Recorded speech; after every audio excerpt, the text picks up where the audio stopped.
প্রশাসনে মানুষ চাকরি করে এই দেশে সবাই চলবে তাদের এই চেইন অফ কমান্ড অনুযায়ী। কোন নেতা খেতা নেত্রী কে বলবে সেটার ধার তারা যেন আর না ধারে সেই ব্যবস্থা আগামীতে করা হবে ইনশাআল্লাহ। 2 নম্বরে তাদের একটা বিশাল বদনাম আছে যে তারা বাম হাতের ইনকাম করে। এটা আর নেই কারো।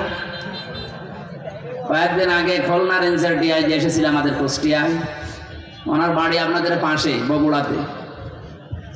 ওনার আমি বলছিলাম যে স্যার আমারও নিয়ে গেছে মেহমান করি,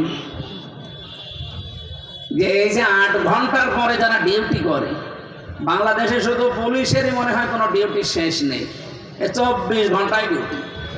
আমি কি বেশি বললাম স্যার? 24 ঘন্টায় ডিউটি না? পৃথিবীতে আপনি এমন একটা দেশ দেখান তো যে 8 ঘন্টার পরে আরো বেশি ডিউটি করলে তাদের ওভারটাইম দেওয়া হয় না। ওনারা 8 ঘন্টা ডিউটি করবে সরকারি, এরপরে যদি ডিউটি করা লাগে 2-4 ঘন্টা 5 ঘন্টা, 1 মাস পরে হিসাব করে ওভারটাইমের বেতন দেওয়া। ওনার উপরে ডিফেন্ডেড ওনার মা বাবা ছেলে মেয়ে বউ আরো অনেক আত্মীয় স্বজন আছে। কারণ তারা মনে করে যে প্রশাসনে আছে, ও মনে হয় 2 হাত দিয়ে উপায় করছে। 2 নম্বরে ওনার যে 30, 32, 35, 40, 42 হাজার টাকা বেতন, বলেন এই যে বাজার চলছে, আপনি একটু কথাগুলো বাস্তবে নিয়ে যাবেন। খালি 10 দিলেই হবে একজনের। এই লোকটার 42 হাজার টাকা মনে করেন বেতন।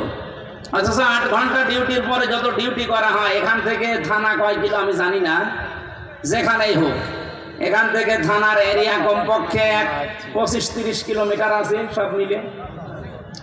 যেখানেই যাবে ওনারা ওনার মোটরসাইকেল নিয়ে যাক, গাড়ি নিয়ে যাক, জনগণের খেদমতে যাবে তারা পাহারাদার হিসাবে, অথচ তেল কিনা লাগবে, খাবার খাওয়া লাগবে নিজের টাকা দিয়ে। এটা একটা বৈষম্য না? এই জন্যই তো বাম হাতের ইনকাম করে লাগে বাধ্য হই। আর আমরা একবারে দোষ চাপিয়ে দেই যে পুলিশ মানে ঘুষ খায়। আপনি সেই ব্যবস্থা করে দেন।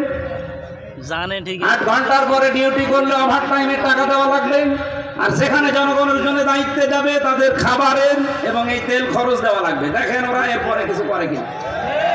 এটা ইসলাম আসলে আগামীতে আমরা করব ইনশাআল্লাহ। প্রশাসনের দায়িত্বে আজকে যারা এই মাহফিল শৃঙ্খলা ঠিক রাখার জন্য এসেছেন, আল্লাহ তাদের এই দায়িত্বটা আজকে যেন ইবাদত হিসাবে কবুল করে ইনশাআল্লাহ। মাহফিলের মঞ্চে বসা আছেন সম্মানিত উলামায়ে কেরাম। আমি এই শব্দটা আলাদা করে বললাম কেন? কারণ আলেমদের মর্যাদা এত বেশি দিয়েছেন আল্লাহ। ইন্নামা ইয়াখশাল্লাহা মিন ইবাদিহিল উলামা। এই পৃথিবীতে সবচেয়ে বেশি ভয় আমি আল্লাহকে করে আলেমরা। কিন্তু আলেম আবার আলেম হওয়া লাগবে। খালি নামের আগে আমার মতো মুফতি লেখা থাকলে আলেম? এখনো পর্যন্ত বাংলাদেশে বহু আলেম, বহু ইমাম, খতিব, তারা এই ধান্দায় আছে যে যদি ইসলামের পক্ষে কাজ করি, ইসলাম যদি এবার ক্ষমতায় না যায়, তাহলে আমার ইমামতি থাকবে তো? আরে